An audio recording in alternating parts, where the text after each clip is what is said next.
Hi mga kapatak, ayan, may napanood ako sa TikTok, isang Indian siya na nagkukumpuni ng mga utensils sa kusina. Ayan, panoodin natin.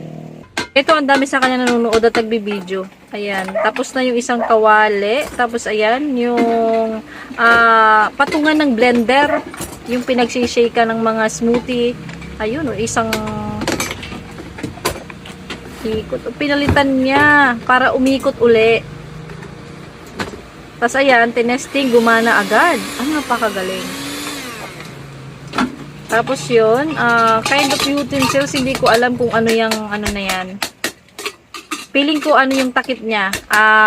Hindi na fix doon sa mismong butas. Yan, pukpok, sukat. Ayan.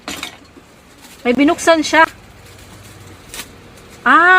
Goma. Plastic. Tapos yun, pinix uli niya. Nihip.